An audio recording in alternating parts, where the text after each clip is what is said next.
Hey everybody, Alex the Critic here, and welcome to yet another installment of Your Theme Song Sucks. Guess what? It's our 25th episode!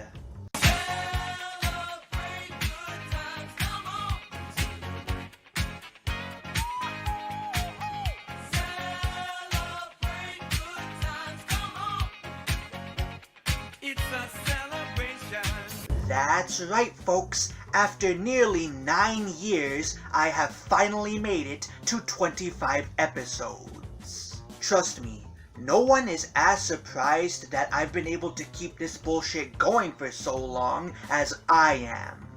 Of course, we're not just here to celebrate this milestone.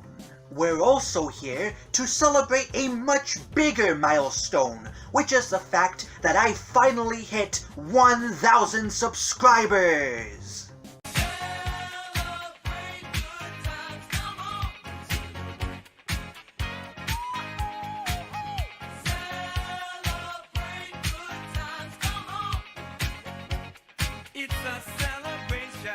Since this is quite the special occasion, I figured that there was no better way to dignify it than by giving back to you wonderful fans of mine who have enabled me to pretend as though my opinions actually matter. That's why, for today's episode, I'm going to be looking through viewer requests. Yes, over the long and storied history of this program, I've received many a suggestion for theme songs to riff on. Sadly, because I'm a picky bastard, it's been years since a suggestion has actually been made into a full episode.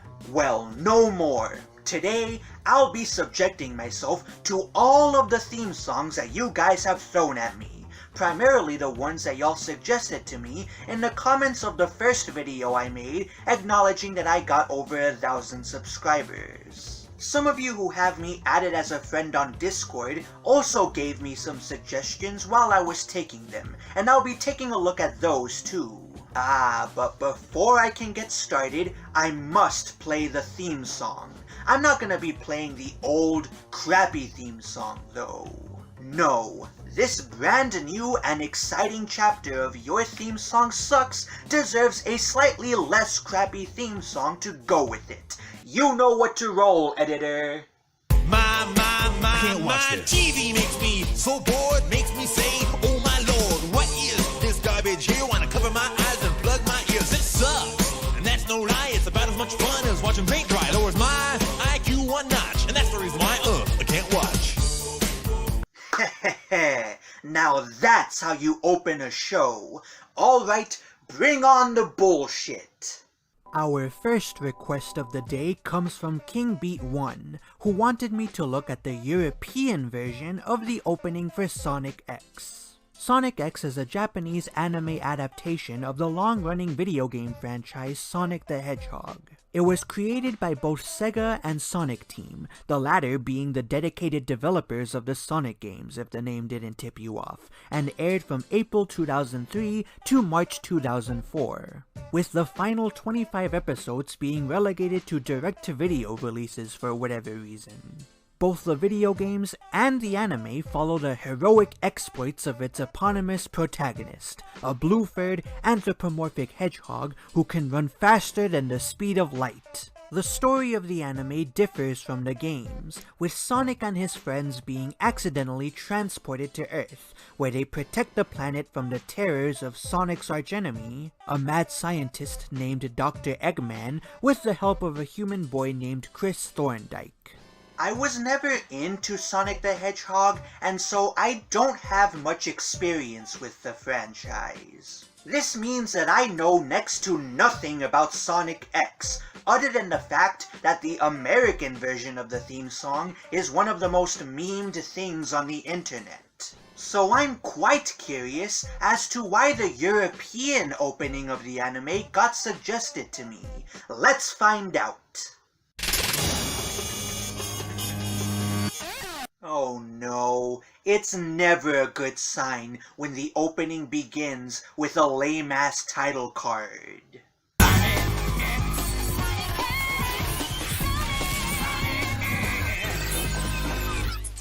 Alright, stop! What the hell is even going on in this opening? All we've gotten so far are random shots of Sonic running fast and soaring through the air. Can he even do that? I thought that his whole shtick was that he could run really fast. Who is Sonic fighting in these scenes anyways? I get that Sonic is a superhero who wants to defend the Earth, but why does he want to do that, and who's threatening it? We're a third of the way through the theme song, and I know nothing about the show's premise. The music's not helping us any either. All we get for a song are two voice actors from the show repeating the name of the show over and over again while being accompanied by the most lame and generic background music composed by man. Oh well. Maybe the next couple of seconds will provide us with the context for the action we're seeing.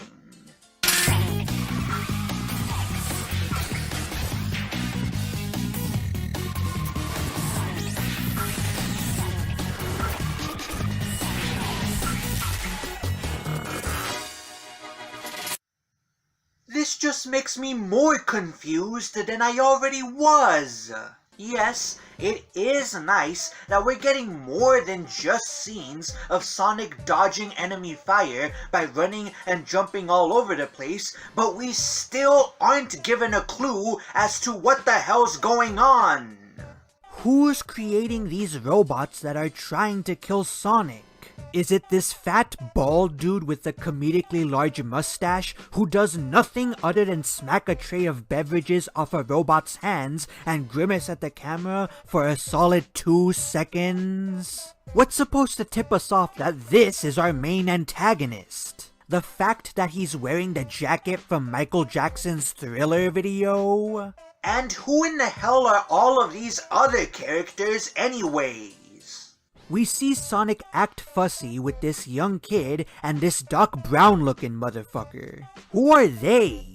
Is the kid supposed to be Chris Thorndike? It must be, because he looks happy and innocent in this next shot, and we see Sonic save him from plummeting to his death a few seconds later. Other than that, we're given zero information as to who this is and why they're involved with Sonic.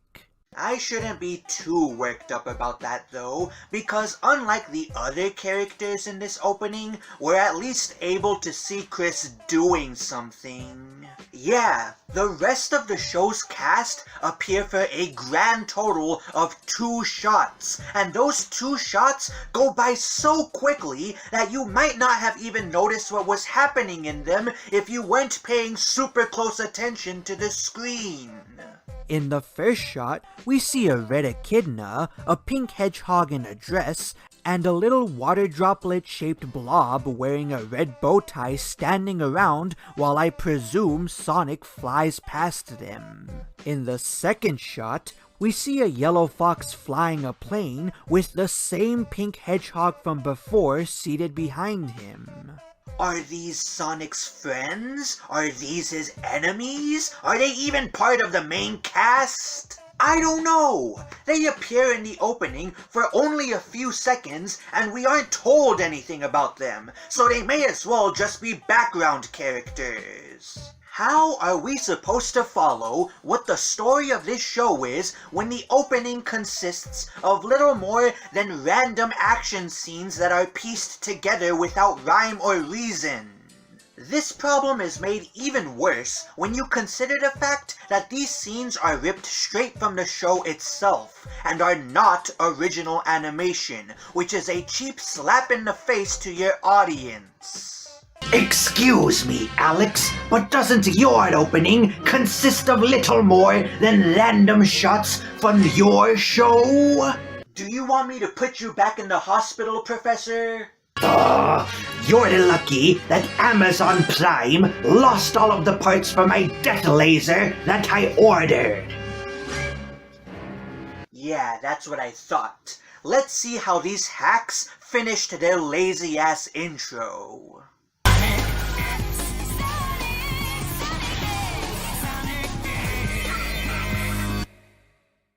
Wow, we got more shots of Sonic running and jumping around with no rhyme or reason, this time accompanied by shots of the bald dude looking into the camera for no reason.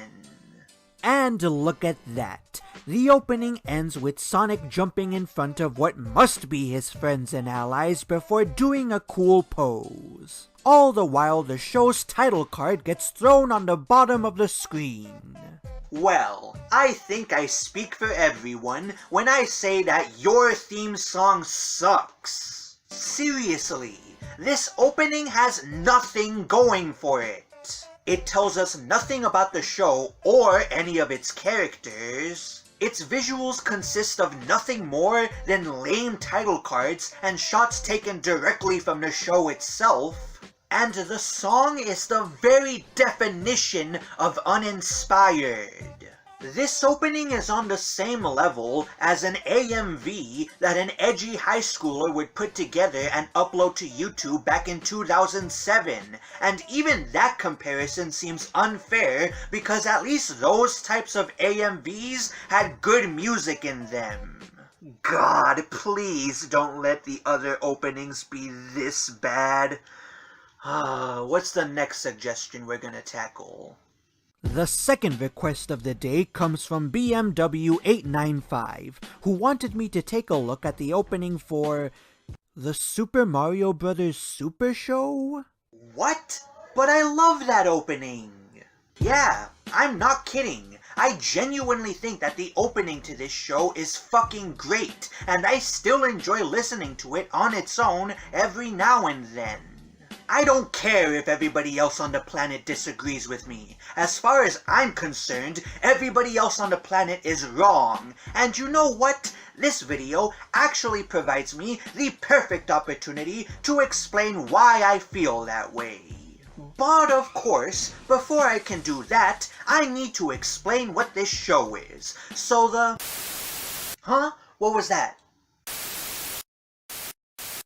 Hello everyone, Mario fan here, and wait a second. Hello everyone, it's me, Loon here, and today I'm actually on Alex's channel to summarize the Super Mario Super Show as a Mario friend from Kittenhood. Lon? Damn it, man! I already told you that I wasn't gonna have any guests in this video! The Super Mario Bros. Super Show was a live-action animated show that was released on September 4th, 1989 and lasted until December 1st of that very same year. The show had a whopping one season with 65 episodes. The Super Mario Super Show was created by former CEO and chairman of DIC Entertainment, Andy Hayward, with the animation being provided by Saeyoung Animation in South Korea. Are you hijacking this video just because I shat on your favorite Mario game? Look, I'll apologize so long as you let me do my fucking job. Of course you may wonder, how is Nintendo letting this shit happen without a cease and desist? The simple answer is that Andy Hayward spent around a year trying to convince Nintendo to give DIC Entertainment the rights to use their characters for a show. After a year of begging, convincing, Nintendo gives Andy Hayward the license, which of course was used for the creation of the Super Mario Bros. Super Show and more shows down the line, but that's not what I'm here to talk about. Wow. That was actually a way better summary than I would have been able to give. But now that you're done with that, how about you step aside and let me talk about the actual plot of the show? Anywho, as you can see, the Super Mario Bros. Super Show was based on the first two NES games that came out beforehand. In terms of overall story, the animated segments of the story are about two Italian brothers named Mario and Luigi, in case you aren't exactly aware, who accidentally warp into the Mushroom Kingdom via fixing a bathtub. In each episode, Mario has a plumber's log that he reads part of to the audience. Plumber's log, 1024. Rotten King Koopa had stolen every drop of spaghetti sauce in Carland.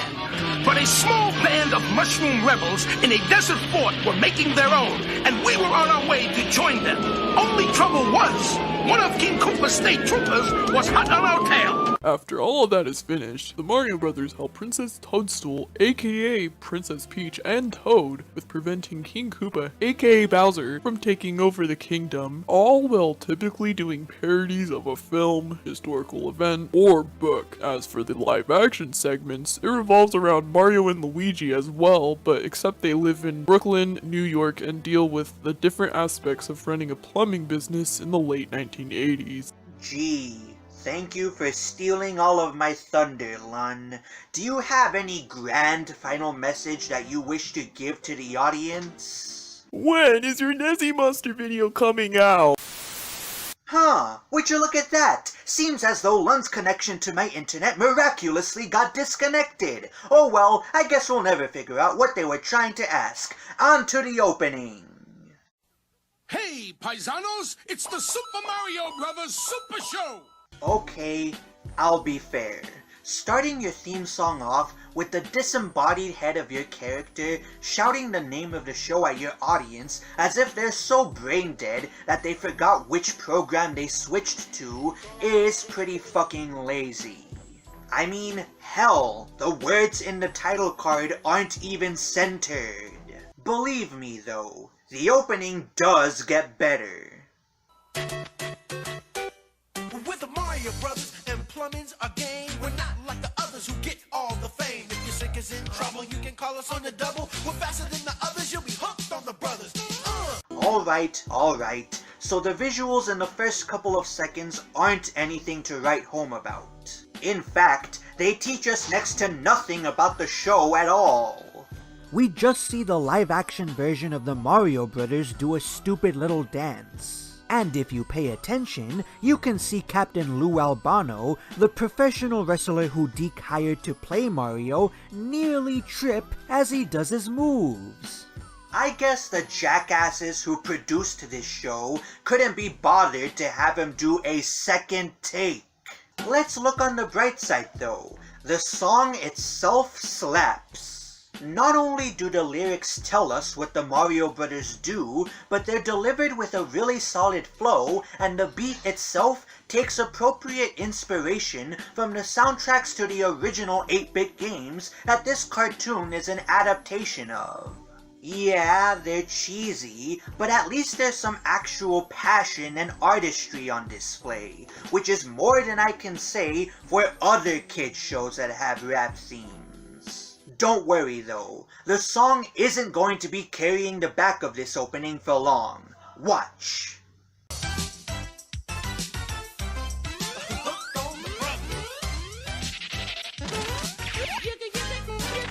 Well, alright, maybe the animated part of the opening doesn't show us much, but we are seeing more than we did in the live action part of it.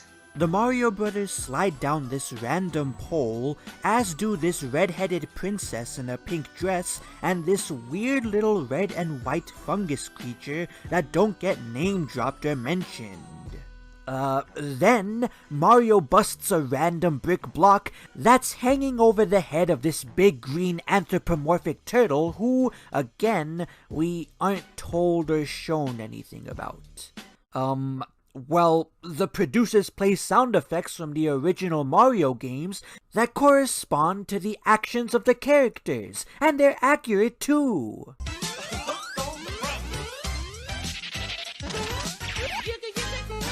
That's gotta count for something, right? Oh, who am I kidding? These visuals suck! What little we're told about Mario and Luigi doesn't explain what they're here to do and why we should care. Same goes for what little we're shown of both them and the rest of the show's cast. Hopefully, the producers will give us something a little more substantial when we cut back to the live-action actors. Yo, you're in for a treat, so hang on to your seat. Are you kidding me? All that they do is swing their arms and stomp as animated birds fly in the background? God, did the opening only have enough of a budget for the song? Get ready for adventure and remarkable feats. You'll meet Koopas and Troopers, the princess and the others. Hanging with the plumbers, you'll be hooked on the brothers to the bridge. Oh, okay. That was actually pretty good.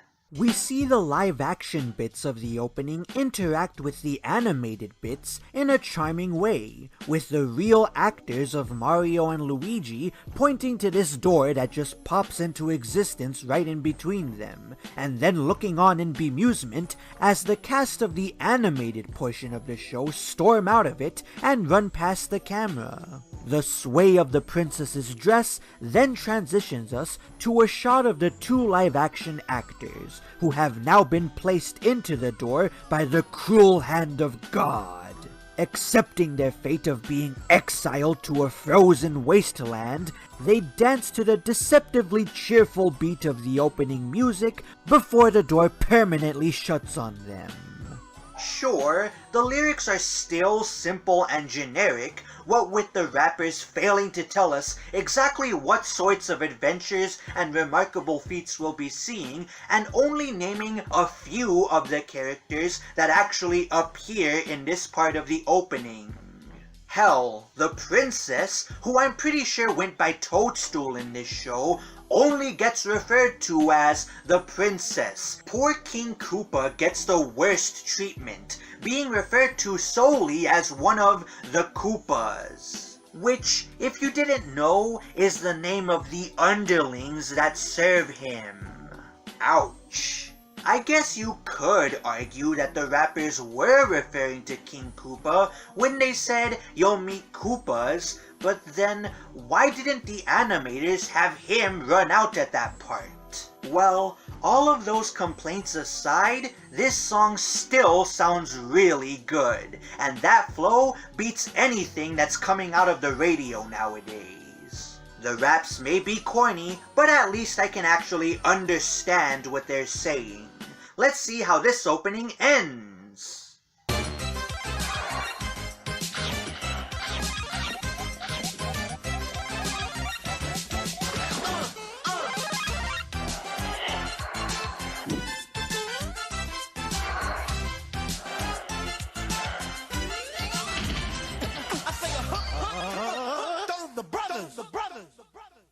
Alright, so I have a few notes. Why is our main cast flying through the air on a rug? And what are all of these monsters that are trying to eat them? How can any of these creatures survive in an environment as harsh and desolate as a goddamn desert? And why are the live-action actors of Mario and Luigi running alongside our heroes in the background? Weren't they banished to the Himalayas? What are they doing here? And why are they the size of skyscrapers? How do our animated protagonists not notice the giant kaijus that are rampaging through the dunes behind them? And how come the star changes the color of Mario's clothes? What does it even do to him? It seems to be a powerful weapon of some sort because it causes this weird Gengar-looking creature to run away in fear from him after they jump into a cannon and get transported to these two random forts. Are these the exciting adventures that we're gonna see on this show? Where are we anyways? Is this the Mushroom Kingdom? Because I'm not seeing any mushrooms. What I'm seeing instead are these featureless mounds of sand with these bizarre UFO-like objects floating in the sky.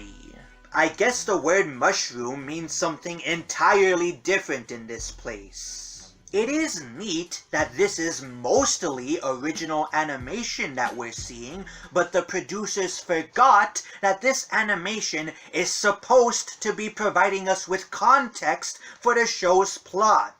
All of these visuals are meaningless and confusing to somebody who doesn't already know what Super Mario Bros. Is. And let's not forget that awful closing shot.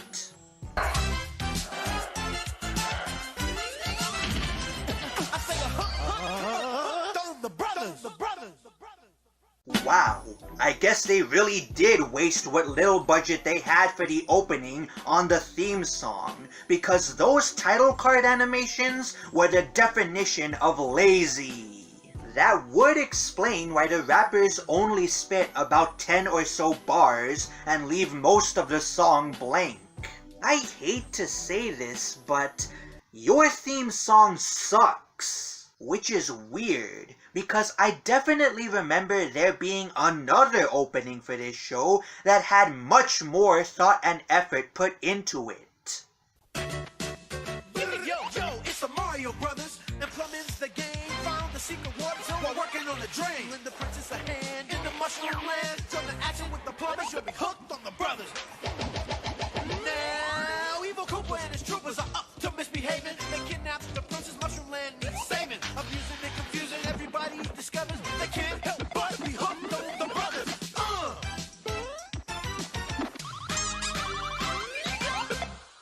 Ah, now that's what I'm talking about. This version of the opening has everything that the original version lacks. The new lyrics not only explain who the show's characters are and what the plot is, but the new visuals also show us what the rappers are talking about. And the way that the title card comes in is a lot more natural and pleasing to the eyes. Sure, the way that it starts is pretty lazy, but the little touch of having it blend in with the shower curtains such that it disappears when Mario pushes them aside more than makes up for it. This is the opening that I grew up with, though I can't for the life of me figure out why this show even has 2 openings. I mean, this show only lasted for 1 season, so it's not as if the producers could have had more than 1 intro for it. Unless the live action and animated segments both got their own openings each episode, which is weird and I don't remember ever happening. Whatever the case, this version of the opening doesn't suck, and hopefully I was sufficiently able to explain why. Now that there probably won't be any more interruptions, we can move on to the next suggestion in peace. Our third request of the day comes from Thomas's Media Corner 2001, who wanted me to take a look at the theme song for Season 2 of Loonatics Unleashed. Ooh boy, this is gonna be an interesting cartoon to talk about. If you don't know why I say that, then let me explain. Loonatics Unleashed was an animated superhero show created by the brothers Christian and Yvonne Tremblay, whom fellow animation fanatics might recognize as the minds behind the cult classic 90s action cartoon SWAT Kats: The Radical Squadron. Loonatics Unleashed aired for 2 seasons on Kids WB from September of 2005 to May of 2007. Utilizing the Monster of the Week format, the show starred the descendants of the cast of Looney Tunes, who are each gifted with unique superpowers after a meteor crashes into their city. Looney Tunes, for those of you who are waking up from a decades-long coma, is a legendary series of animated short films created by Leon Schlesinger, Hugh Harman, and Rudolph Ising, and produced by Warner Brothers. The original series lasted from the 1930s to the 1960s, and featured a large cast of characters, mainly anthropomorphic animals, who would engage in surreal hijinks with one another. Looney Tunes revolutionized the landscape of both animation and comedy, and helped establish Warner Brothers as a serious threat to Disney's financial stranglehold on the former. Several of the original short films have won Academy Awards, and 4 of them have even been preserved in the National Film Registry, which is pretty much the highest honor an American creative work can receive. The characters and storylines of Looney Tunes have left a huge impact on the animation medium that can still be felt today, with the characters being used as mascots not just for Warner Brothers themselves, but for everything from merchandise to amusement parks.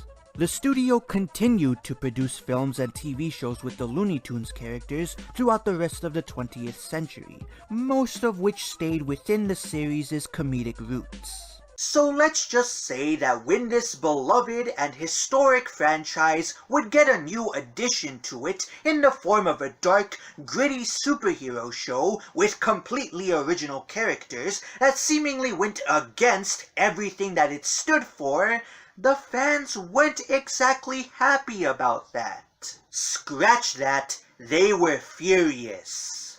At the time, Loonatics Unleashed was seen as an affront to the legacy of Looney Tunes, and the grotesque, off-putting promotional art that the producers advertised the show with certainly didn't ease tensions. Fans immediately rallied to try and get the show killed before it could even see the light of day.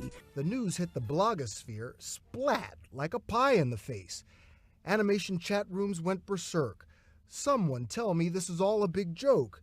Continue to draw me like this, Buster, and we'll both be out of work.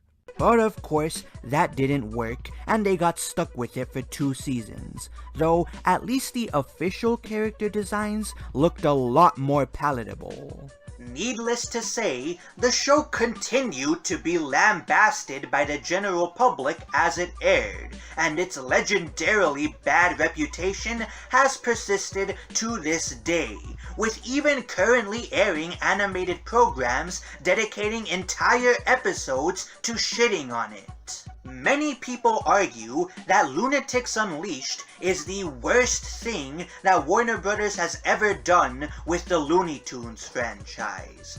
But where does that leave me? What do I think about the show? Well, I kind of loved it. Wait. Before you guys try and hang me, let me try and explain myself real quick. Firstly, I'm not a huge fan of the original Looney Tunes shorts. Don't get me wrong, I don't think they're terrible or anything, and I do respect the fact that without them, none of the cartoons and even internet critics that I do love would even exist, but they were never my cup of tea. So when Loonatics Unleashed came out, I didn't feel as betrayed by it as fans of Looney Tunes might have been. Secondly, I love superheroes. Ever since I was a little kid, I have been obsessed with Caped Crusaders, to the point where half of my existing book collection consists entirely of superhero comics. So when Warner Bros. Presented the idea of taking these iconic comedy characters and turning them into costumed crime fighters, I was a little enamored by it. Thirdly, I loved the art style, which saw the producers take the minimalistic, muted character and world designs from the DC animated shows and successfully translating them onto the rubbery and elastic designs of the Looney Tunes characters. There weren't many other cartoons that looked quite like Loonatics Unleashed did. For all of these reasons, and a few more, while I wasn't a die-hard fan of the show, I did enjoy and keep up with it while it was still airing on TV. Strangely enough though, I don't actually remember anything about my time watching it other than the fact that I loved it and that the art style looked cool. Is that a good thing or a bad thing? Let's find out by looking at the opening for Season 2.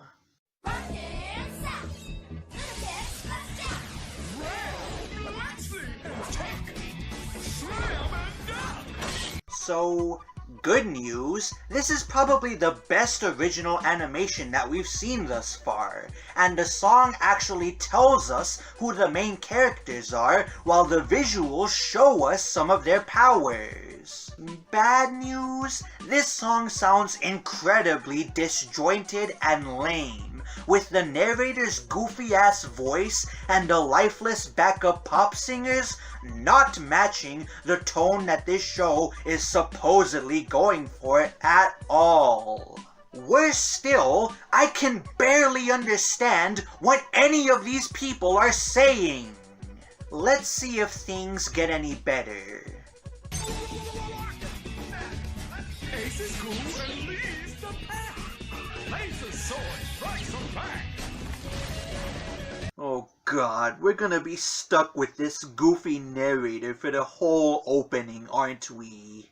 Well, at least we're getting short breakdowns of what each member of the cast is about, all while seeing them kick some incredibly vague and nondescript ass. That's way more than what we've gotten from these other openings, even if the lyrics aren't that creative.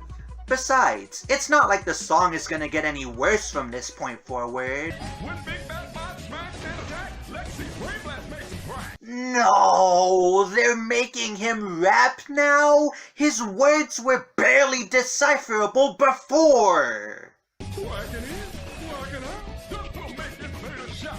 Activate, regenerate, magnetic powers, levitate. Couldn't you guys at least hire an actual rapper to perform this opening? Preferably one who sounds like a normal person? It's great that we're getting a rundown on all of these characters, but this song is seriously killing the mood. Plus, we don't even get to hear what Duck's character can do, unless the verse "quacking in, quacking out" is supposed to be a reference to the teleportation powers he has. If so, that's pretty bad. Badder still is that Duck pretty much gets treated as the butt of the joke throughout this entire opening, which I'm pretty sure his fans aren't too happy about. Sure, every superhero team has its comedic relief, but if that comedic relief is an integral part of the team, then they should be treated with some measure of respect. Otherwise, why are we supposed to be rooting for them? At the very least, you should have the comedic relief do funnier things than what we're seeing here.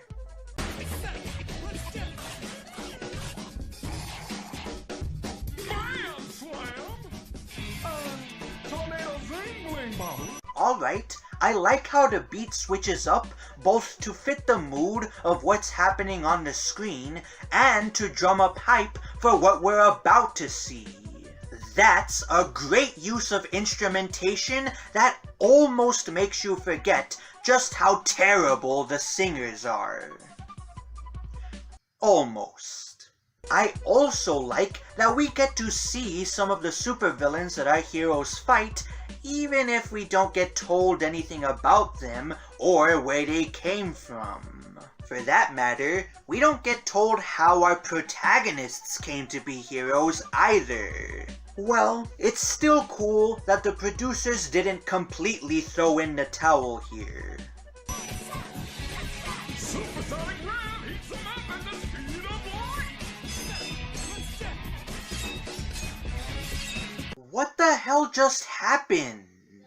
So, these three basic shapes transform into Rev, the speedster of the team, who literally catches on fire before the fire turns blue and he morphs into the eye of this giant wolf guy who Ace then goes blow to blow with while munching on a carrot? Okay. There's at least two problems that I can identify here. Firstly, I didn't see Rev heat anyone up other than himself, which is pretty underwhelming. Secondly, can these producers make up their goddamn minds? Are they gonna have the narrator exposit information about the characters to us? Or are they gonna have him rap that information to us? Or are they gonna have the instrumental play by itself while the visuals do all of the explaining? This is not an avant-garde music video. This is the opening to a superhero show. Pick a creative style and stick to it. More clips of Duck being treated like less than dirt. Lovely.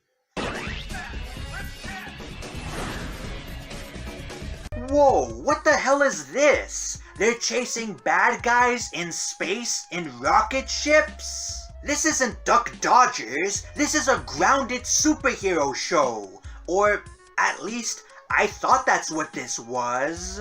Isn't the narrator gonna explain what's going on? Powers to protect and serve. Tons of eagles, lots of nerve. Never question, never swerve. Lunatics unleashed. Alright, guess not. Instead, we get a final verse that raises more questions and answers, while the team poses for an admittedly cool-looking group shot before we flash to the show's equally appealing title card. Why is it a good thing that these characters have an unchecked ego, and why is the narrator telling us never to question anything they do? That sounds like the modus operandi of a villain. And what exactly does the name Loonatics Unleashed mean anyways? Is Loonatics the name of their superhero team? And what's being unleashed?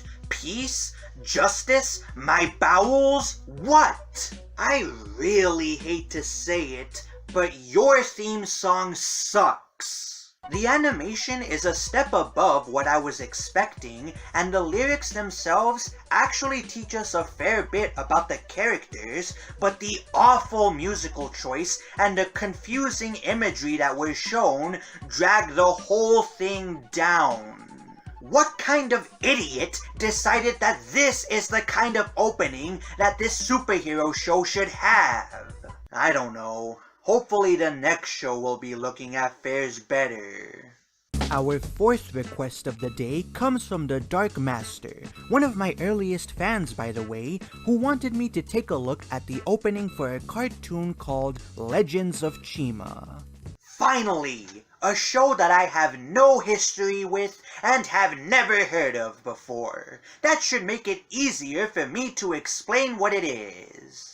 Legends of Chima is an animated action-adventure series created by Tommy Andresen, Thomas Sorensen, and Thomas Fengar. Okay, how weird is it that this show had 3 creators who were all named Thomas or some variation thereof? Was there like a name quota that the producers had to meet, or what? Anyways, the show was produced by the Lego Company, a toy company most famous for their long-running series of construction toys called, well, Legos. It followed a group of tribes made up of different anthropomorphic animals who go to war with one another in order to gain control of a powerful substance called Chi. Legends of Chima aired from January of 2013 to November of 2014, lasting a total of 3 seasons. It was meant to be a successor to the Lego Company's super popular Ninjago franchise, but never amassed the popularity required for that, and the toy line that the series was developed alongside with was quietly discontinued in 2015. I was never that big into Legos, even as a little kid. And as for all of the movies and shows that they inspired, the only ones that I ever actually heard anything about were Bionicle, Ninjago, and the Lego Movie. Even then, the only one of those that I ever watched was the Lego Movie, which I quite enjoyed. So this is going to be my first ever exposure to Legends of Chima. Let's hope that we start off on the right foot. Okay, that title card is a bit generic, but I do like that transition effect. Let's see where this goes.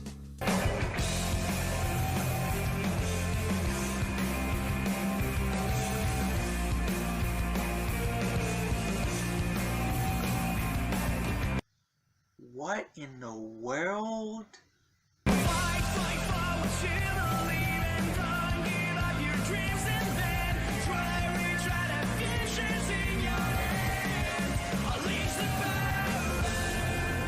Okay, stop. What in the name of God is going on here? Seriously, there's no build-up to or establishment of anything in this opening. We just get shown all of these randomly cobbled together scenes of anthropomorphic tribes of animals doing things that were given no context for. Driving go-karts, controlling giant mechs, turning into tiny energy constructs, and piloting fighter planes. What am I supposed to make of any of this? I don't know who any of these characters are, or even if they're part of the main cast. I don't know what the story is about, and I don't even know what the title means. What is Chima, and what kind of legends are we going to be following? I don't know, because this opening never tells us. All of this confusion is made worse by the fact that what little of the action we are shown doesn't make a lick of sense. These characters seem to be living in a primitive, medieval-esque society, and yet we see them use technology that they shouldn't have access to for centuries. I guess that sort of concept isn't bad in and of itself, but I need an explanation for it. You can't just show me a scene of a lizard man driving a hover bike and expect me to go, "Ah yes, this all makes sense now." This kind of opening will only appeal to people that have already watched the show. But newsflash producers, openings are supposed to introduce your show to people who might not have even heard of it. That's why we call them intros. And the song. Oh my lord, the song. Not only are the lyrics incredibly generic and uninspired trite, but they're performed in the worst genre of music ever created, emo rock. I would rather jam ice picks into my eardrums than listen to this kind of faggy bullshit. That is to say, your theme song sucks. Our fifth request of the day comes from my dear old pal Akumu, who suggested that I should take a look at the theme song to Ben 10. That was surprising to me, because I thought he loved that show. But I guess even die-hard fans of a cartoon are gonna have some problems with it. Nevertheless, I appreciate his suggestion because it gives me a convenient excuse to shit on it. Let's go ahead and do that. Ben 10 is a superhero action show that was created by a professional writing team named Man of Action and produced by Cartoon Network. It premiered in October of 2016 and ended in April of 2021, lasting for 4 seasons. The show's main character is a young boy named Ben Tennyson who gains the ability to morph into different species of powerful aliens thanks to a mysterious watch that crashed into the Earth from the sky and grafted itself onto his wrist. The plot follows Ben attempting to master the different abilities he's been granted in order to fight off the various forces of evil that come after him, his cousin Gwen, and their grandpa Max. Ben 10 is one of those cartoons that I have heard nothing but good things about for my entire life, and after having watched a few episodes of the show for myself, all I've gotta say is this. Are you guys serious? This is one of the greatest superhero shows ever made? This? A show with derivative, uninspired character designs and animation, equally bland and sanitized storytelling, and awful, bottom-of-the-barrel comedy? I'll bet Grandpa starts a fire before your watch recharges. He has what grown-ups call P-E-N-I. This is the groundbreaking cartoon that every self-respecting superhero fan should be watching. This? Well, I'm glad I don't have as bad a taste in art as Akumu does. Anyways, I'm sure that the theme song for this show can't be any better. So let's... Oh god, what was that? Okay. No, asshole. I've heard enough. I've heard enough out of you. I don't know what you're talking about, Akumu. Ben 10 came out in 2005. The reboot didn't come out until 2016. That's an 11-year difference, let alone the fact that the animation's completely different, the writing's completely different. The reboot doesn't even hold a fucking candle to the classic. And yet you want to pretend it's the same? Do you know what? You're a Weasley little liar. Okay. I was being a little disingenuous about the show I'm covering. Ha! That's about as laughable an understatement as suggesting that reporters were only misinformed about Joe Biden's dementia. Alright, I lied! The opening Akumu wanted me to talk about isn't the one belonging to the mid-2000s Ben 10 that has a huge cult following. He instead wanted me to take a look at the opening for the shitty reboot of Ben 10 that Cartoon Network dumped onto our airwaves in the mid-2010s. I just acted like they were the same thing because I really don't like either show, and I felt like I could taint the image of the franchise in the eyes of new viewers by doing so. I'm sorry. If I'm gonna shit-talk a show, I gotta stick with the facts. So, is there anything else that you wanna bust my balls over, Akumu? When are you gonna upload your Nezzy Monster video?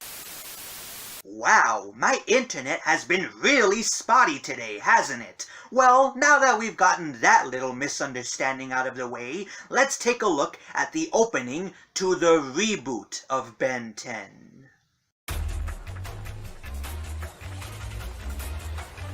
Alright, I like the visual motif of the meteor morphing into the emblem that's on Ben's watch, and the fact that we actually get to see the watch falling onto the earth is a good bit of visual storytelling. Not a big fan of the blank background that Ben is standing in, but this opening is so far better than I expected. Let's see how the rest of it goes.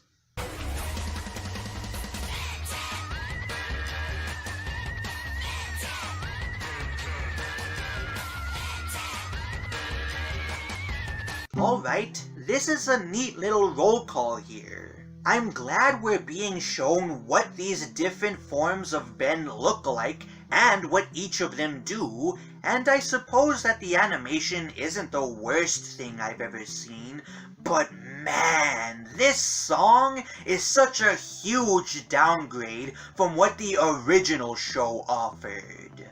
The opening for the original Ben 10 features an actual song with proper lyrics and a chorus that not only teach you what the show is about, but are sung in a unique way that captures the creepiness inherent in the concept without sounding too off-putting. It started when an alien device did what it did and stuck itself upon his wrist with secrets that it hid. Now he's got superpowers, he's no ordinary kid, he's Ben 10. Same goes for the instrumental, which is equally strange but inviting, and features what I think is the only use of a theremin in a cartoon's theme song.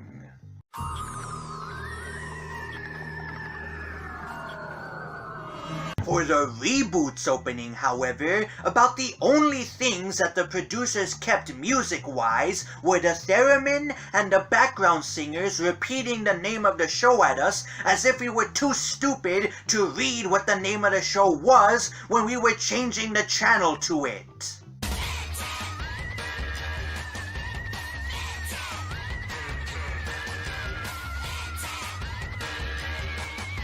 It's such a watered-down distillation of what the original show offered us that it's kind of insulting.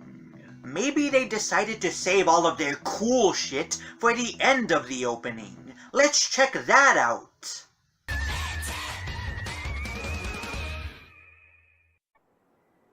What the hell was that? That's it? Are you kidding me? God damn, how tight was the budget for this fucking reboot? Isn't Ben 10 like A super popular franchise? Are you really telling me that Cartoon Network couldn't throw any money at this thing? Let me explain how shallow and bare bones this opening feels by going over what was packed into the original show's opening. The opening for the original Ben 10 plays out almost like a mini-episode with how intricately it's put together. Most of the animation is made specifically for the opening, and features at least one scene of each of Ben's alien forms kicking some ass. We even get a shot of Gwen holding her own in a fight for a brief second.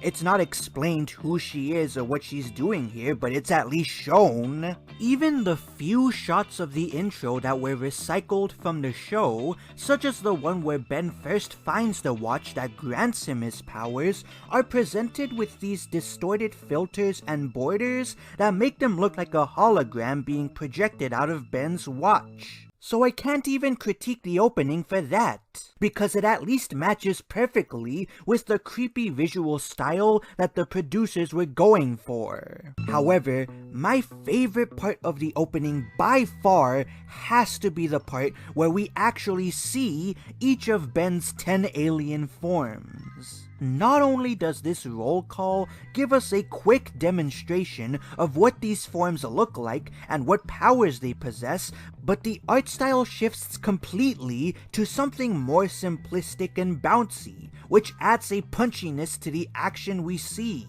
To change the art style this drastically for a roll call that only lasts about 20 or so seconds demonstrates a real passion for the work that these producers were putting into this show. They didn't have to animate it this way, and doing so definitely added more work to their plate, but they did it anyways, because that's how much they cared about entertaining their audience, which is something that I cannot say about the producers of the reboot. The opening for the reboot is the exact opposite in the creativity department. It only includes the roll call and the shot of the watch crashing into the earth, all of which, by the way, is animated in the same generic art style. We then get this lame group shot of Ben and his family, who do nothing more than stand behind him and pose for a silly picture. After this, Ben runs towards the camera and we transition to yet another group shot. This time featuring Ben in a freeze frame at the bottom center of the screen while all of his different alien forms jump out from behind the show's title card. You couldn't make a lazier opening for a cartoon if you tried. It's like these producers knew that their show was a shallow, sanitized rehash of a much better show, and so they decided to make their opening reflect that in order to serve as a warning to whatever viewers might have otherwise wasted their time watching it.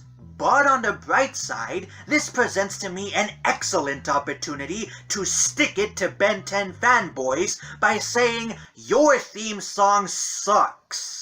So those were all of the requests that I got in the comments of the video that I made where I first announced that I would be looking at viewer requests for this episode. Now, I could be a lazy jackass and just end the video right here, but I feel really bad about leaving you guys waiting for this special for so long. So you know what? I'm going to be covering 3 more shows that I've gotten multiple requests to cover over the years. The first of these theme songs that I'm going to be looking at today is one that I've gotten requests for on 3 separate occasions, one of which being from an IRL friend of mine. That opening is for Season 3 of the original Transformers cartoon. Transformers, for those of you who somehow don't know, is a toy line developed by the companies Hasbro and Takara, respectively, that features giant robots who disguise themselves as normal cars and other such Earth-related objects. The toy line is one of Hasbro's flagship properties, and has spawned countless cartoons, comic books, video games, and feature films that bring in millions of dollars for the company to this day. The specific cartoon whose opening I'm gonna be looking at today, however, is the original one that started this cultural phenomenon. This cartoon was called The Transformers, and it premiered on September 17th, 1984.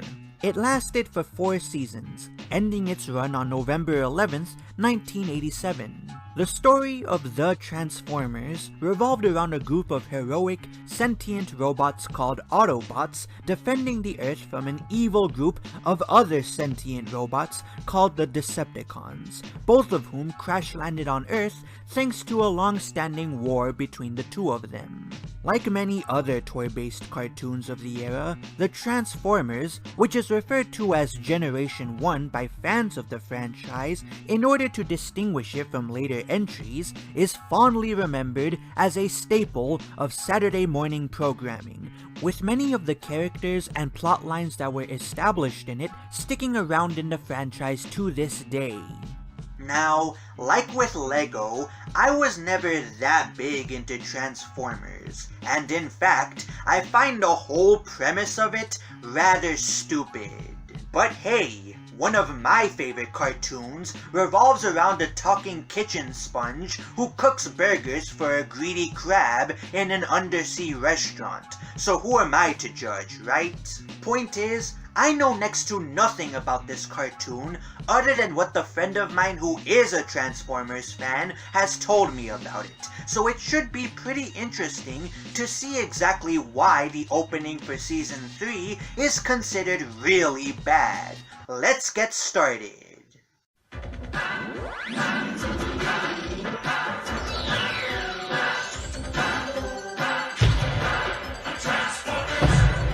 Yep, we're barely 10 seconds into this opening, and I have no idea what's going on.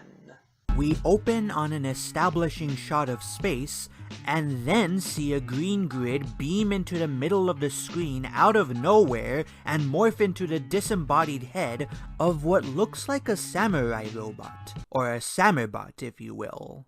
A tiny spaceship then flies through the open space left behind by the head's broken left eye, after which we pan down to a shot of tanks firing missiles at the viewer while the logo of the show appears on screen. Hey, remember when openings explained the premise of the shows you were about to watch? Can we get back to those days? Because I'm getting really sick of these art house style openings that are more interested in weirding you out than they are in explaining what the show is about.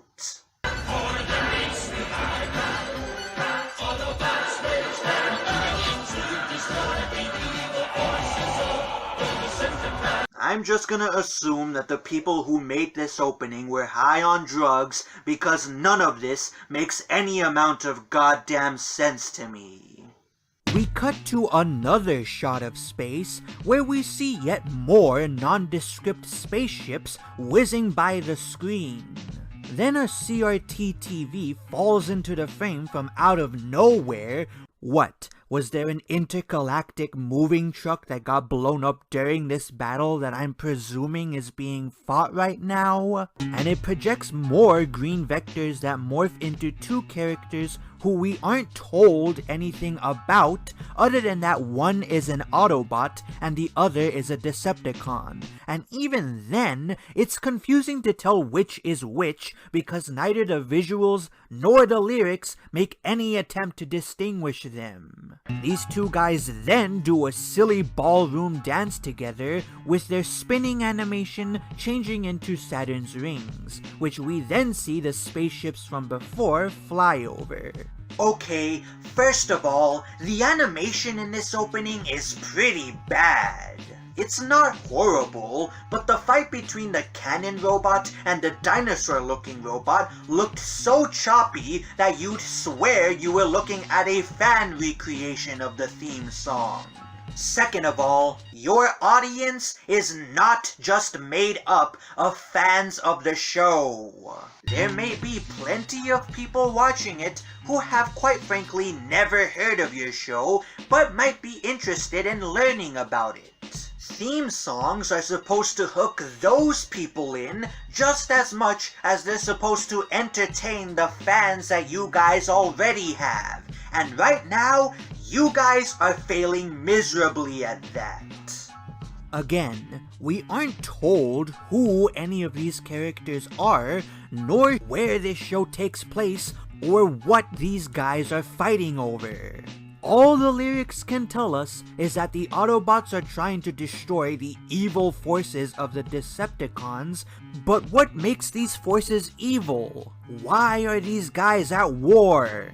I don't need some deep philosophical treatise on the franchise's themes, nor do I want the antagonists to be nuanced. I just want to know what's going on. Is that too much to ask?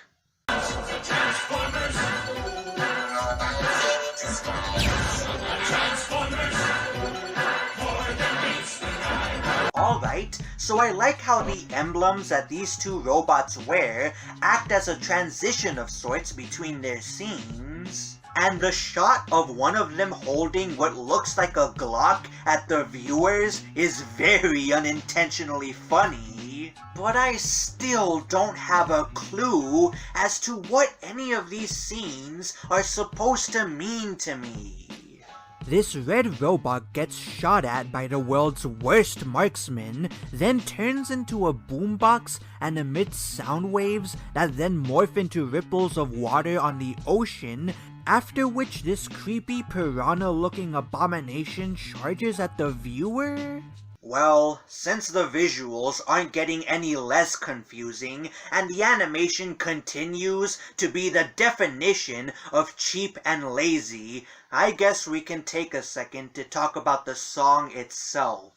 As blasphemous as this is probably going to sound to Transformers fans, I am not a fan of the original show's theme song. Not only does it consist of a single verse that only gives the briefest of summaries as to the plot of the show, but it's such a weirdly written verse that comes across as though they took a one-sentence descriptor that the toy company behind the show slaps onto the back of their products and just had a chorus of men belt it out in a triumphant tone. Autobots raise their action to destroy the evil forces of the Decepticons. Then there's the instrumental, which I guess isn't the worst thing I've ever heard, but is pretty forgettable, consisting of little more than a simple piano riff and basic drums with some light orchestration that kicks in when the singers deliver the song's one verse.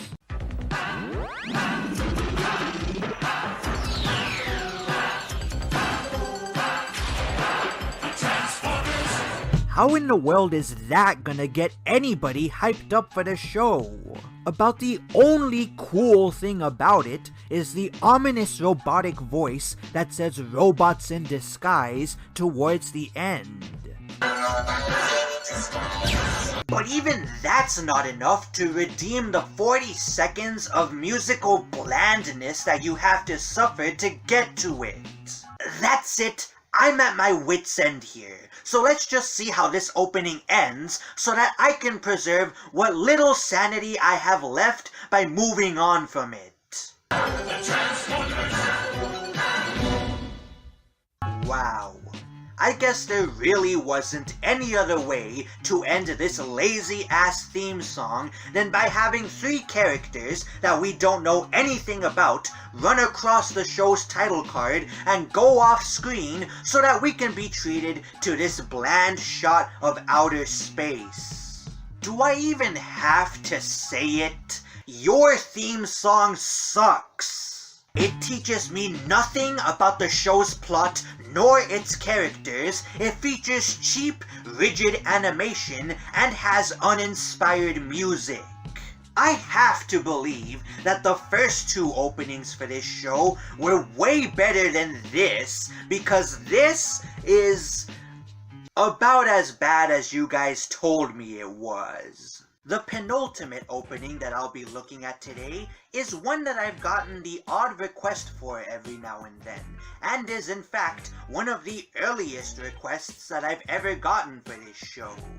That opening is for the anime Kirby Right Back At Ya, and if you've been paying any attention to my suggestion guidelines, you'll know why I haven't looked at this opening before now. Yep, I'm gonna be covering yet another anime that's based on a video game series. Fortunately, I do have some familiarity with the Kirby franchise, so I won't have much trouble explaining what the show is or what it's about. It's not like I know any die-hard Kirby fans who would be mad enough to hijack my channel so that they can do my job for me anyway. Aw, come on! Hello, I'm the Dark Master, a longtime subscriber of the amazing YouTuber known as Alex the Critic. Don't pass it off as if this was all planned, Dark Master. Give me back my video so that I can summarize this show.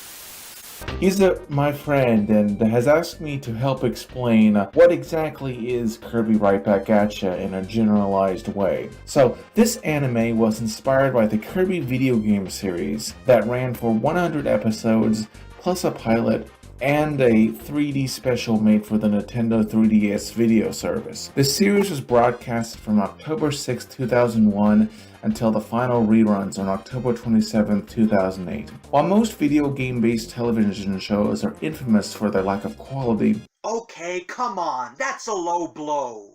This one managed to avoid this due to being handled by none other than Masahiro Sakurai himself, who played a big role in the development of this series as one of his last major contributions to this series. He made sure to avoid many of the pitfalls due to his desire to create a show that would be enjoyable to anyone of any age. Yeah. That's all very fascinating. Mind explaining what the show itself is about now? I want to try and keep this video under 2 hours. In terms of the show itself, it revolves around Kirby, who is a baby and cannot really speak, who crash lands in Cappy Town where he encounters the siblings Tiff and Tuff. There he and them must deal with all sorts of episodic adventures, such as a monster bought by the evil Texan King Dedede and this sniveling little snail servant Escargoon, who are constantly ordering monsters or making their own gizmos to get rid of Kirby. Meanwhile, the corporation that the king buys his monsters from,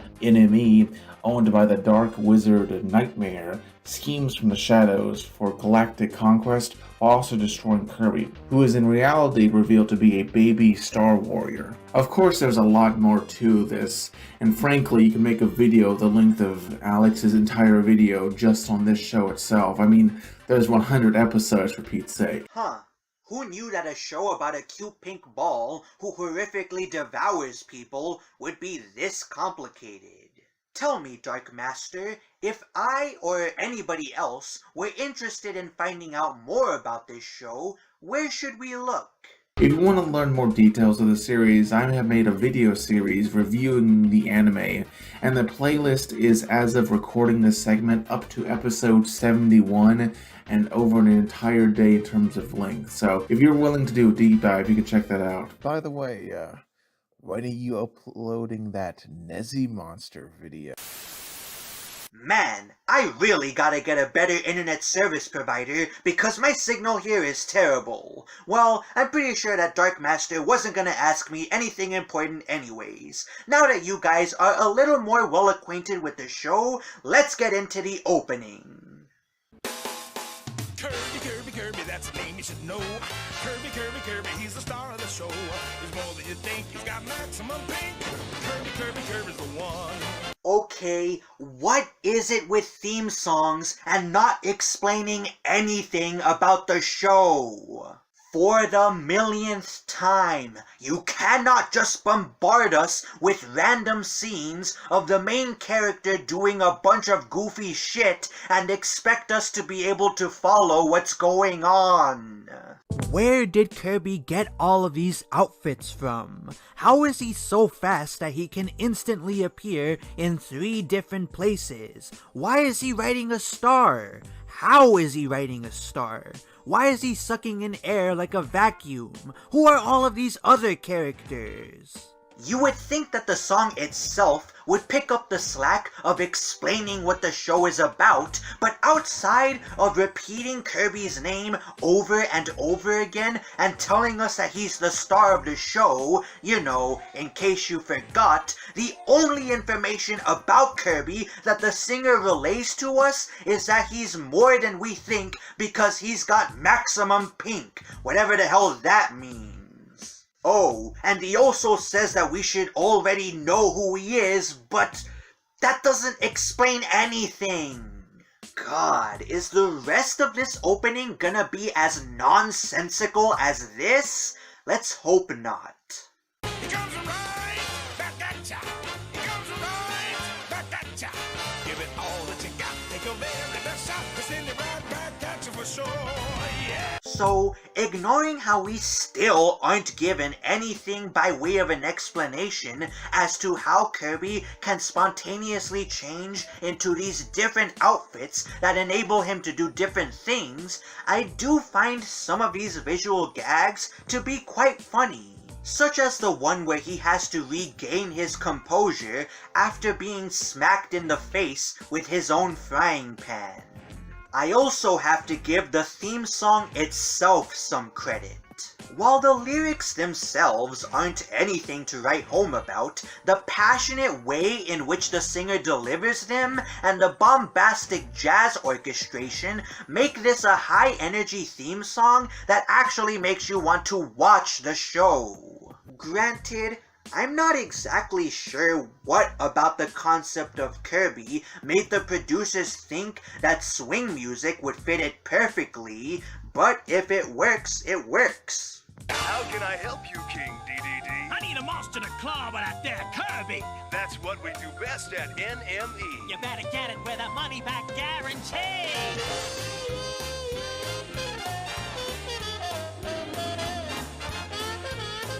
Alright, so there are a lot of things that I like about this opening, and a lot of things that I dislike about it. Let's get the positives out of the way first.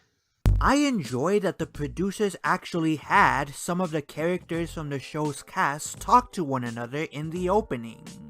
But Alex, didn't the European version of Sonic X's theme song feature that show's voice actors? Why didn't you praise that show for that? Because all that those voice actors did in that theme song was repeat the name of the show over and over again, you retard. At least here, the show's characters have a short conversation that does explain a little bit about the show's premise. King Dedede, the show's main antagonist, wants to wipe Kirby off the face of the earth, so he orders deadly monsters from a man who works for a mysterious organization called NME, while his henchman, at least I'm assuming it says henchman, makes a joke about how their services never work as advertised. I don't know why the main bad guy speaks in the most stereotypical southern accent ever put to animation, but you know what? Just like the jazz orchestration, it works. Ugh, you're only saying that because you're from the South and it makes you feel represented. I'm sure I don't know what you're talking about.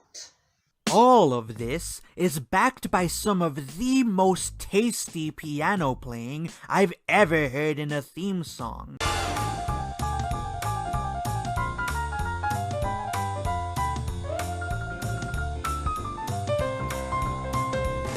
Making me wonder who in the hell these producers hired to make this song and why they took the assignment so seriously. I mean that in a positive way.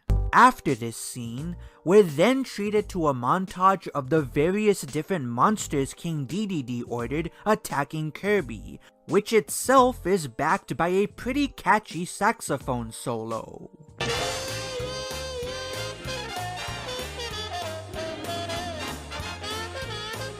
This is the sort of stuff I'm talking about. I don't need the whole story of the show spoiled to me, just feed me enough information about the core premise so that I can follow along with the rest of the plot. Now that we're done with the positives, let's discuss the negatives. For one, we still aren't told who NME is or why they supply monsters to obvious supervillains.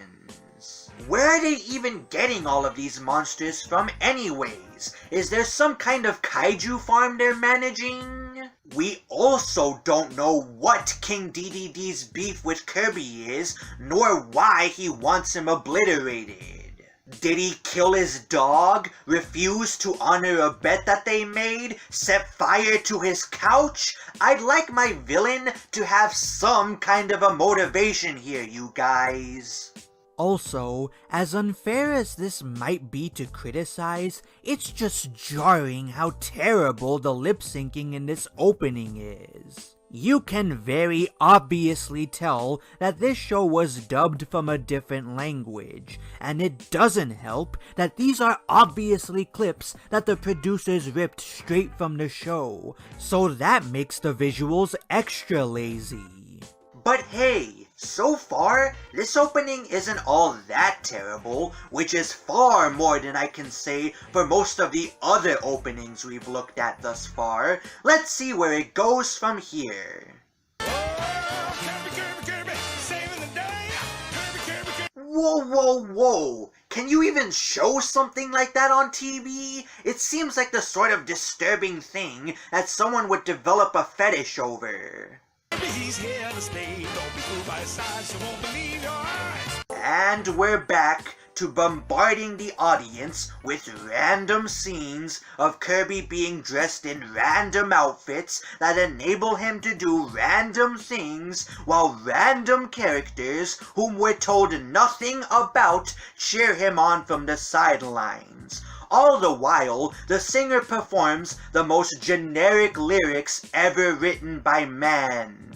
It's a damn good thing that this song is great, because otherwise, I would be pretty pissed off at how poorly this opening does at explaining the concept of the show to me. Fuck it, I'm still pretty pissed off. Let's just see how this theme song ends already.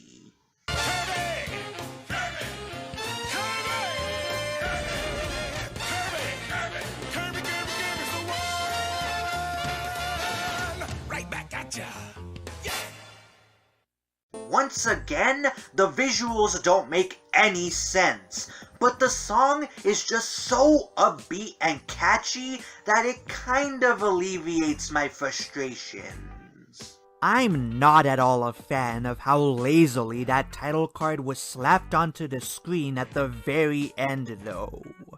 For as much fun as the song itself is, theme songs aren't just about having catchy music.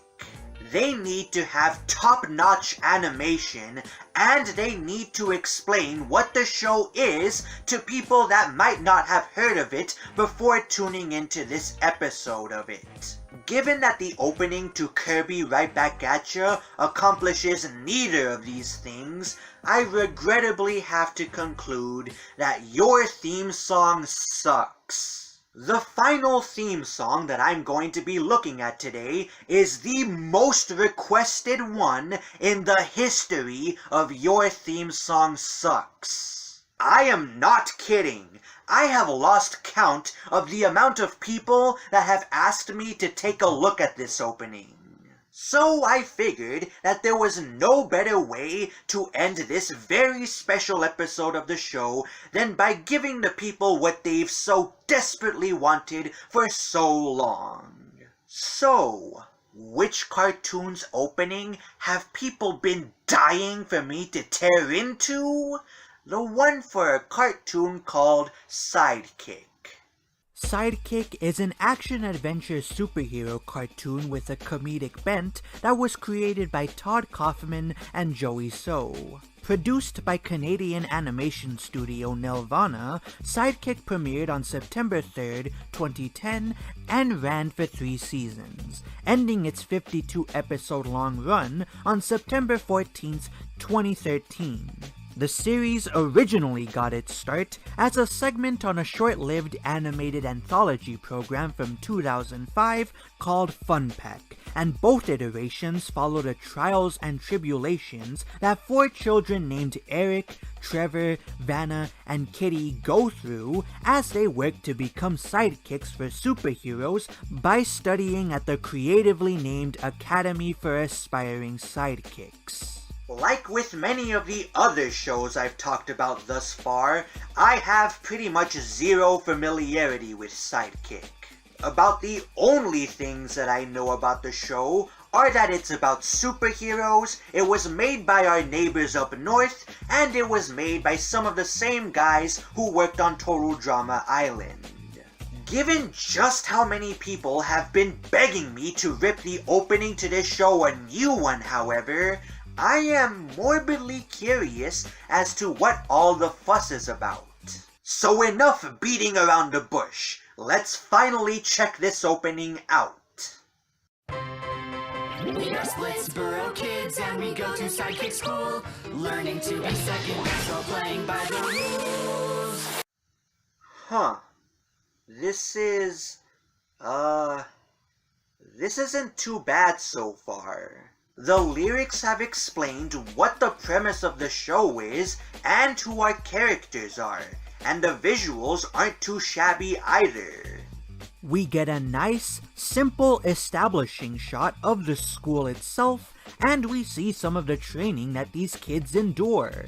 Granted, I do have to wonder how in the hell this school avoids getting sued by all of the parents of these kids for all of the dangers that they go through, but overall, this opening seems to be doing a pretty good job at setting up the show. Hell, the first line of the theme song even tells us where our main characters are from, which is far more information than I was expected to be given. Is the song all that memorable or unique? No, but it's not the worst thing I've ever heard, so what's the deal here? I don't know. Maybe it gets worse the further it goes on. Let's find out. Maxim Man is missing, now rule the school. Blind smashing that stuff and looking super cool. Okay, that's a little more of what I was bracing myself for. First off, I'm not that big a fan of the seizure-inducing way that each letter of the show's title is shown to us as we transition to the next scene. You could at least give your viewers a warning if you're gonna do something like that. Second off, who is Maxim Man and why does it matter that he's missing? His portrait is hanging on the walls of this random room within the school, so if I had to guess, he might be the headmaster, but why does his disappearance cause the whole place to go to hell? Are there no other capable superheroes around to keep these kids in line? Third off, does nobody except for this one kid care that the only superhero that this opening name drops has gone missing? Is that even a major plot point in the show, or is it an incidental fact that has nothing to do with the main story? I have no idea because this opening doesn't tell us. Well, on the bright side, the song itself isn't that bad, and I appreciate that the producers put the effort into switching the musical genre in order to fit the mood of the opening. Let's see what else is in store for us. Sidekick, sidekick, that's the life for me. As I super zeros with both sides hero dreams. Sidekick, sidekick, what an awesome gig. Just like superheroes. All we have is sidekick. Huh. That was certainly interesting. I have mixed thoughts about what it is I just saw, so why don't I start by going over this opening's negatives. Firstly, I'm never gonna like openings that show us clips from the shows they're introducing in lieu of having original animation, as this one does. Why even bother having an opening if you aren't gonna design unique visuals for it? You may as well just start every episode with a cold open if you're gonna be that lazy. Secondly, this opening is showing us a lot of characters, and yet we aren't really told anything about them. Hell, we don't learn much about our main cast except for the brief few seconds of them doing random shit during these bumpers with the show's title card. Like, the two girls are fighting with one another, the dude in the helmet is playing guitar, and the ginger kid with glasses is... well, quite frankly, I don't know what the hell's going on here. There's also this shot at the very end of the opening where the main characters drop onto a couch and we see them do something that corresponds to their personalities. The helmet guy is eating a bag of chips, the redhead is doing her makeup, the Asian girl is typing something onto her laptop, and the ginger kid with glasses is trying to get his head unstuck. Outside of that, however, we aren't given any hint as to who these guys are or why they want to be sidekicks. Take this blue, mustached face that appears on a computer screen, for example. Who is this guy? Is he a teacher or a security system? Why does he show up at the end of the opening? We aren't given any context for the scenes with these characters that were shown. We're just expected to know what's going on, and as I've made abundantly clear by this point, I don't, and that's not a good thing. Last but not least, I am not ever gonna be a fan of theme songs whose openings consist of nothing but the show's title being repeated to us. This opening mitigates that problem by having the show's title serve as the refrain for the actual verses, but I still would have preferred if the producers had come up with something more creative than that. Alright, now let's talk about the positives of this opening. I really enjoy this shot of the ginger kid initially standing triumphantly as he stares down this menacing group of villains, only to run away in terror as he realizes that he's bitten off far more than he can chew. Coupled with the lyrics that are sung during this scene, Sidekick, sidekick, that's the life for me. Half-size super zeros, the full-size hero dreams. it really sells the idea that these guys are not heavy hitters capable of beating powerful supervillains on their own, but that they should still be commended for wanting to help. I also love how each of our main characters get a shot where they do a cool action pose that takes up the whole screen towards the end of the opening, only for us to cut to them standing in the shadow of a superhero. The symbolism here is a little on the nose, but I'm a sucker for this sort of visual storytelling, so props to this opening for having something like that in it. Lastly, the song itself is pretty catchy, and a few of the lyrics feature clever wordplay. It's nothing that'll blow you away, but I have a feeling I'm gonna find myself unconsciously humming this tune in the shower one of these days. So that was the opening to Sidekick. I gotta say, I'm not sure why so many people think it sucks. Is it the greatest theme song I've ever heard? No, but it is watchable, which already puts it way above most of the other dreck that I've had to suffer through today. I'm sorry to the countless people out there who were no doubt waiting for me to eviscerate this opening, but I gotta call them how I see them, and sometimes that means saying that your theme song doesn't suck. So that was the first ever viewer request extravaganza. Before I sign off, I would just like to thank you guys for all of the love and support that y'all have showered me with.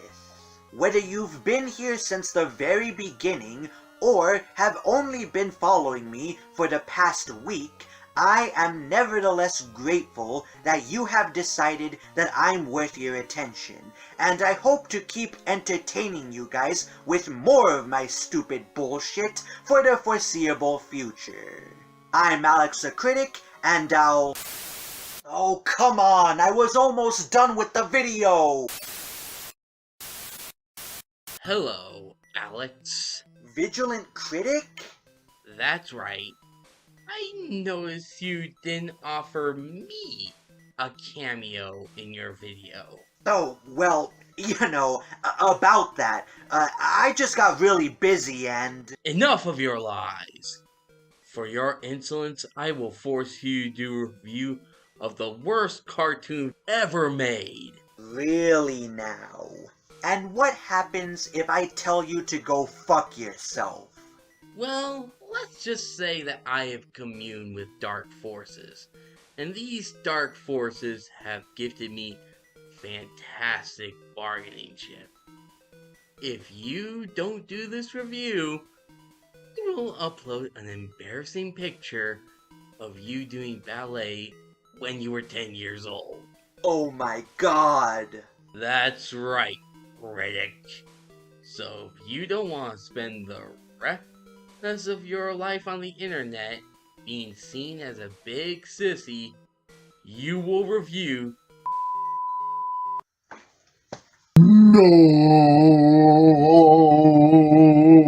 I can still procrastinate on my Nezzy Monster video though, right? Oh yeah, of course. Okay then, I'm Alex the Critic, and here's to 25 more episodes of riffing on more theme songs that suck. I'll see you guys next time.